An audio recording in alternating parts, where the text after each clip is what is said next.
नमस्कार साथियों, स्वागत है आप सभी का सौदागर के आज के इस नए वीडियो में। साथियों, काफी टाइम हुआ वाघोली लोकेशन में हम लोग गए नहीं। आप लोगों के कई रिक्वेस्ट आए कि नगर रोड और यहाँ पे लॉन्च हो रहे जो नए प्रोजेक्ट्स हैं उनकी जानकारी दी जाए। कई रिक्वेस्ट आए हैं। चेन्नई का एक डेवलपर आया है जो कि वाघोली में बना रहे हैं, उसके बारे में आप लोगों ने मांगा है रिव्यू।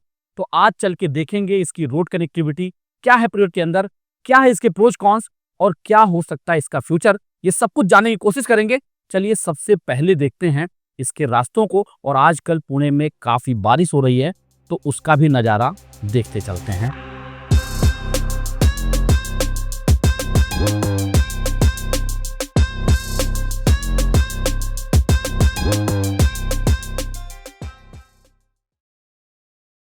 अभी साथियों हम लोग हैं ग्रैंड रोड पे, जो कि आपका एक तरीके से देखेंगे यहाँ पे पीछे जहां से हम लोग आए, यहाँ पे तो डबल लेन आपको दिखता है दोनों साइड, पर अगर आप आगे देखेंगे तो यहाँ पे जो है ये रास्ते का प्रॉब्लम अभी भी है और ये सिंगल लेन हो जाता है। इसकी वजह से यहाँ पे ट्रैफिक भी लगती है। आपको एक खास चीज दिखाते हैं। इस अगर बिल्डिंग को अगर आप लोग देखें, एक बार मैं रिक्वेस्ट करूंगा इसे दिखाइए, तो ऐसा लग रहा है कि इस बिल्डिंग पे जो है गोलियों के निशान हो, क्योंकि इस तरीके से इसमें स्पॉट्स हैं और जाहिर सी बात है शायद इससे सीपेज या लीकेज रहा होगा, इसकी वजह से इसे मेंटेन किया जा रहा है। ये प्रोजेक्ट है गार्डियन ईस्टर्न मेडोज, और अगर आप देखेंगे तो ये प्रोजेक्ट जो है 2015 के आसपास जो है इसे बेचा जा रहा था, उसी समय इसका कंस्ट्रक्शन भी चालू हुआ। इसके कई जो है फेजेस बन के तैयार तो हो चुके हैं, पर अभी तक इसका जो है ओसी नहीं आया, ऑक्यूपेंसी सर्टिफिकेट नहीं आया है। और उस समय जब ये बेचा जा रहा था तो ये प्रोजेक्ट क्रिसल रेटिंग का था। क्रिसल रेटिंग आप कई लोगों ने जो है सुना होगा, काफी प्रमोट किया था, आजकल तो कम है, लेकिन क्रिसल रेटिंग उसे उस टाइम पे जो है बताया जा रहा था। रास्ते के बाएं साइड में खराड़ी लोकेशन है और राइट साइड में, यानी कि जो प्रोजेक्ट मैंने आपको बताया गार्डियन ईस्टर्न मेडोज जो राइट में है, ये आता है वाघोली के अंतर्गत। उस टाइम जब इसे बेचा जा रहा था तो ये था आपका एक तरीके से ग्राम पंचायत पीएमआरडीए में, और इस तरफ का लोकेशन पीएमसी में था। इसके बाद 2021 में आप सबको पता ही है, हमने भी कई वीडियोस बनाए कि जब वाघोली को भी कॉर्पोरेशन के अंदर ले लिया गया, उसके बाद से ये लोकेशन भी आपका आप देखें तो कॉर्पोरेशन के अंदर आ चुका है। पर जो समस्या हमने आपको बताई, इसके और भी फेजेस के काम जो है अभी चालू है, वो भी आप देख सकते हैं। अब थोड़ा इसे टाइम लैप्स में आप लोग आगे देखिए।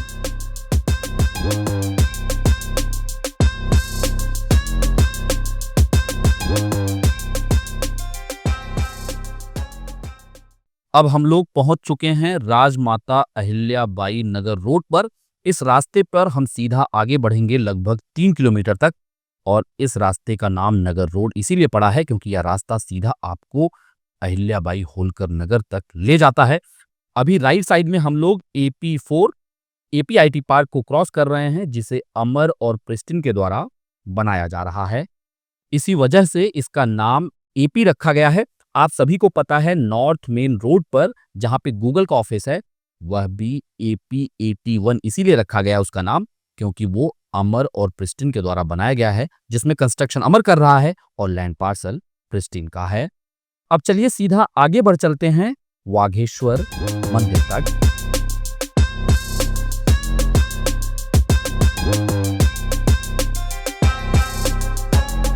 साथियों, अब आप लेफ्ट साइड में वाघेश्वर मंदिर देख सकते हैं। इसे क्रॉस करके हम लेंगे यू टर्न, और इसके बाद अब हमें यहां से लेना है लेफ्ट टर्न। अभी जिस रास्ते पे हम लोग चल रहे हैं इसे दाभाड़े वस्ती रोड के नाम से जाना जाता है। इनका क्लेम ये है कि इन्होंने अबाउट 140 प्रोजेक्ट्स जो है इन सारे लोकेशंस में जो कि साउथ में हैं वहाँ किए हुए हैं। हमने वहाँ पे कोई ऐसा ग्राउंड सर्वे तो नहीं किया है कि वो किस तरीके का है और कितना डिलीवर हुआ है, कितना ऑनगोइंग हुआ है। जो इनकी तरफ से बताया जा रहा है वो मैं आपके सामने रख रहा हूँ। लगभग 140 प्रोजेक्ट्स ये बता रहे हैं, और ये पुणे में पहला इनका प्रोजेक्ट होगा। और जो आप लोगों ने प्रोजेक्ट यहाँ पे सुने होंगे तमाम पहले से जो बने हुए हैं, तो राइट साइड में हम क्रॉस कर रहे हैं अभी कोलते पाटिल का ग्रीन ग्रूव्स प्रोजेक्ट। आगे इसके जो है सिलेंट्रो दिखेगा, और लेफ्ट साइड में आपको कोणार्क का मेडोज प्रोजेक्ट दिखेगा। यहां से हमें सीधा बढ़ के आगे से राइट टर्न लेना है। साथियों, अब हम लोग पहुंच चुके हैं प्रोजेक्ट तक, जो कि लेफ्ट साइड में है। अब आइए एक बार इसके डिटेल को जो है पहले समझ लेते हैं हम लोग। जैसा हमने आपको बताया, इस प्रोजेक्ट का नाम है कासा ग्रैंड कैलेडियम और इसे Casagrand millennia private limited के द्वारा बनाया जा रहा है। बात करें प्रोजेक्ट के साइज की तो साथियों, जो सोलेसिया का पूरा लैंड पार्सल है अबाउट 24.13 एकर्स का, उसी लैंड पार्सल से 2.9 एकड़ का लैंड इस डेवलपर के द्वारा एक्वायर किया गया है और इस पूरे प्रोजेक्ट का अगर आप नेट प्लॉट एरिया भी देखेंगे तो वो 2.9 एकर्स ही है। साथियों, यदि आप देखें तो इस पूरे प्रोजेक्ट में 5 टावर्स दिए जा रहे हैं और अगर आप हाइट ऑफ टावर्स की बात करें तो बेसमेंट, अपर ग्राउंड और इसके ऊपर 16 स्टोरीज के टावर रहने वाले हैं। इसके अंतर्गत 2 और 3 BHK रहेंगे और जो टावर्स के नाम हैं वो भी अभी आप स्क्रीन पे देख सकते हैं, R, S1, S2, T1, T2। अब आप लोगों के मन में ये आ रहा होगा, आखिर बिल्डिंग के नाम इस तरह से क्यों रखे गए? इसका कारण जैसा हमने आपको बताया, ये जो लैंड पार्सल है 2.9 एकड़ का, इसे सोलेसिया के मास्टर प्लान में से जो ये लैंड पार्सल है इसे लिया गया है। यानी कि इसके पहले के जो टावर्स हैं, चाहे वो A से लेके B, C, D तक लेके हैं, वो सारे ऑलरेडी बन चुके हैं और इसके आगे का जो नॉमेनक्लेचर है उसे यहाँ पर लिया गया है। साथियों, इसके महारेरा पोजीशन डेट को समझें तो वो मई 2029 में रहने वाला है। और साथियों, जैसा हमने आपको ये 5 टावर के बारे में बताया, इसे सिंगल रेरा प्रोजेक्ट के अंतर्गत डेवलप किया जाएगा। यानी कि टावर वाइज जो है रेरा नहीं लिया जा रहा है, एक साथ ही सारे टावर्स के रेरा नंबर लिए गए हैं।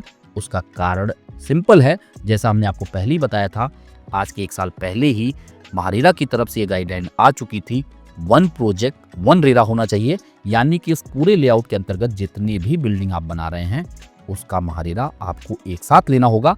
लेकिन अगर उसमें कुछ हाइट बढ़ते हैं तो उसका अमेंडमेंट बाद में लिया जा सकता है। आइए साथियों, इसमें मौजूद इन्वेंट्रीज और उसके प्राइसिंग को समझ लेते हैं। अभी आप स्क्रीन पे 2 BHK और 3 BHK के साइजेस और उसका करेंट प्राइस क्या है वो देख रहे हैं।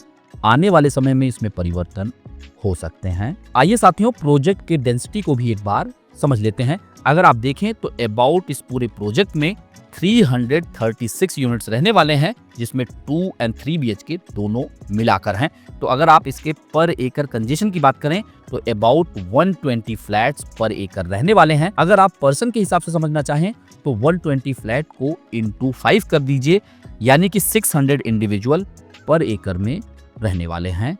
आइए साथियों, प्रोजेक्ट में यूज होने वाले वाटर के कैलकुलेशन को भी समझ लेते हैं। आप अगर देखें, जैसा हमने आपको बताया, इस पूरे प्रोजेक्ट में अबाउट 336 फैमिलीज रहने वाली हैं। इसके हिसाब से अगर आप देखें तो पर डे 2,26,800 लीटर्स कंजम्पशन होने वाले हैं।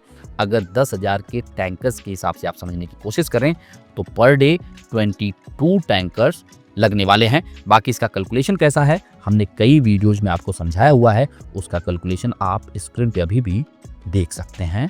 बाकी अगर कॉरपोरेशन की तरफ से वाटर कनेक्शन मिलता है तो नंबर ऑफ टैंकर्स में कमी आ सकती है। वैसे यहाँ पे नंबर ऑफ टैंकर्स बताने के पीछे रीजन ये रहता है कि आप समझ पाएं कि आखिर वाटर कंजम्पशन इस सोसाइटी में कितना होने वाला है हैंडओवर होने के बाद। आइए साथियों, एक बार समझ लेते हैं इसके फ्यूचर इंफ्रास्ट्रक्चर के बारे में। अगर आप देखें तो इस रिंग रोड से इस प्रोजेक्ट के लिए कोई डायरेक्ट कनेक्टिविटी नहीं है। प्रोजेक्ट से लग के जो रास्ता आप देख रहे हैं ये 12 मीटर का है और 12 मीटर से जैसे ही आप आगे 15 मीटर वाले रास्ते पे आएंगे, आप राइट टर्न लेके जब नीचे आएंगे तो ये रास्ता कनेक्ट होगा एक 30 मीटर रास्ते से और ये 30 मीटर का रास्ता सीधा जाके रिंग रोड में कनेक्ट होना है। रिंग रोड की पूरी जो विड्थ है वो 65 मीटर की है। अभी यहाँ पे रिंग रोड का कोई भी काम चालू नहीं है। लोगांव में कुछ पैच जहाँ पे वो शायद बिल्डर का लैंड पार्सल है जिन्होंने हैंडओवर किया है, वहाँ पे कुछ काम होता हुआ दिख रहा है, लेकिन आगे बाकी के हिस्से में इसमें कोई भी लैंड एक्विजिशन नहीं हो पाया है। इवन वाघोली के हिस्से में इसके रूट में तमाम गुंठेवारी कंस्ट्रक्शन भी हो चुके हैं। यानी कि इसका कंस्ट्रक्शन कब होगा, किस तरीके से लैंड एक्वायर होगा, इसके बारे में अभी कुछ नहीं कहा जा सकता है। साथियों, अगर आप देखें तो वनाज से लेकर रामवाड़ी का जो मेट्रो लाइन है वो नगर रोड से एक्सटेंड होना है बाकुरी फाटा से आगे विट्ठलवाड़ी तक। इसमें टोटल 11 स्टेशन रहेंगे जो कि 12 किलोमीटर का लगभग ये पूरा लाइन रहेगा। लेकिन अभी तक इसका कोई भी सैंक्शनिंग नहीं आया है। लेकिन इन फ्यूचर ये मेट्रो लाइन जो आप रामवाड़ी तक देख रहे हैं, ये सीधा आगे बढ़कर विट्ठलवाड़ी तक जाना है। तो कहीं ना कहीं ये एक इंफ्रा प्रोजेक्ट नगर रोड पे आएगा। लेकिन नगर रोड पे पिछले कई सालों से बात चल रही है double decker, triple decker flyovers की, जो कि शिरूर तक जाना है। वो किस तरीके से एग्जीक्यूट होगा, उस पर मेट्रो लाइन कैसे बनेगी, ये आने वाले समय में देखने वाली बात रहेगी। जो भी इस पे अपडेट आएगा, सौदागर लगातार इसे कवर कर रहा है। और आप सौदागर को अभी तक अगर सब्सक्राइब नहीं किए हैं तो अभी सब्सक्राइब करके बेल आइकन प्रेस कर लें, जिससे आपको तमाम इंफॉर्मेशन लगातार मिलता रहे। साथियों, अगर प्रोजेक्ट से कम्यूट एनालिसिस को समझें तो पीक आवर्स यानी कि सुबह 8 बजे से लेके 11 बजे के आसपास अगर आप देखेंगे तो हाई ट्रैफिक रहता है नगर रोड पे। और उसी के साथ साथ अगर आप इवनिंग में देखें तो 5:30 से लेके रात 9 से 10 बजे तक पीक आवर्स यानी आप कहें तो यहाँ पर कंजेशन काफी ज्यादा रहता है। आइए साथियों, अब देख लेते हैं इस प्रोजेक्ट से IT hubs, railway station, Pune airport और की लोकेशंस के डिस्टेंस को और वहां पर पहुंचने के लिए एस्टिमेटेड टाइम को भी समझ लेते हैं।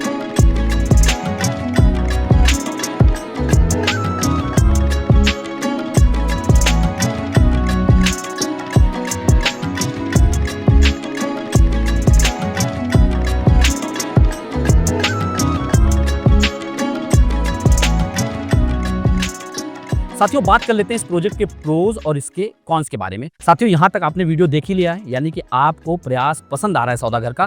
तो आखिर वीडियो को लाइक शेयर करने में क्या जा रहा है, इसे लाइक शेयर कर दें और अपने चैनल सौदागर को सब्सक्राइब करके बेल आइकन प्रेस करना ना भूलें। बात करें प्रोज की साथियों, तो इसका लेआउट हमें अच्छा लगा। आसपास का जो लोकेशन है यानी कि इस पूरे विसिनिटी में पूरी तरीके से डेवलप्ड है। बात करें कॉन्स की साथियों, तो इसका प्राइस हमें हायर साइड में लगा। और अगर आप कनेक्टिविटी देखेंगे तो अभी आपको नगर रोड से घूम के ही खराड़ी की तरफ या बाकी लोकेशंस में आप जा सकते हैं। बात करें किसके लिए है और किसके लिए नहीं, तो साथियों ऐसे लोग जो अपने लिए देख रहे हैं, बड़े साइज का घर देख रहे हैं और अफोर्ड कर सकते हैं, उनके लिए है। पर ऐसे लोग जो निवेश करने के बारे में सोच रहे हैं और वेल कनेक्टेड लोकेशन में चाहते हैं, उनके लिए नहीं है। साथियों, जो यहाँ पे प्राइसेस बताए जा रहे हैं, अगर यहाँ पे कनेक्टिविटी जो बायफ रोड से रास्ता जा रहा है, अगर वहां से खराड़ी तक की जो कनेक्टिविटी वो पूरी तरीके से बनकर तैयार होती तो ये प्राइसेस जस्टिफाइड थे। लेकिन जिस हिसाब से अभी नगर रोड से होके जाना है, कहीं ना कहीं ये prices on a higher side जरूर लगते हैं। और अगर आप देखेंगे तो इसके आसपास जितने भी प्लॉट हैं वो ऑलमोस्ट जो है उन पे डेवलपमेंट हो चुका है, क्योंकि पिछले 10 साल से इसके तमाम फेजेस का काम चालू था। और यहाँ पे जो है सोसाइटीज वेल स्टेब्लिश्ड हैं, यानी कि प्राइसेस का कंसर्न अगर छोड़ दिया जाए तो लेआउट अच्छे हैं। और अगर कनेक्टिविटी फ्यूचर में कभी आ जाती है तो वो एक प्लस पॉइंट रहेगा। लेकिन आज की डेट में प्राइस और कनेक्टिविटी ये कंसर्न जरूर है। बाकी साथियों, अगर आप किसी भी प्रोजेक्ट का रिव्यू चाहते हैं तो उसके लिए आप हमें कमेंट में लिख के बता सकते हैं। प्रॉपर्टी खरीदने से पहले कोई भी दुविधा अगर आपके मन में है या खरीद चुके हैं तो भी आपके मन में दुविधा है, तो उसके लिए हमने क्वेरी कंसर्न फॉर्म का लिंक डिस्क्रिप्शन में दिया हुआ है। उसके जरिए आप समस्या हम तक पहुंचा दीजिए। कोशिश रहेगी आपकी समस्या का समाधान जल्द से जल्द किया जाए। जल्द मिलेंगे एक नई वीडियो के साथ, एक नई इन्फॉर्मेशन के साथ। तब तक के लिए धन्यवाद। नमस्कार।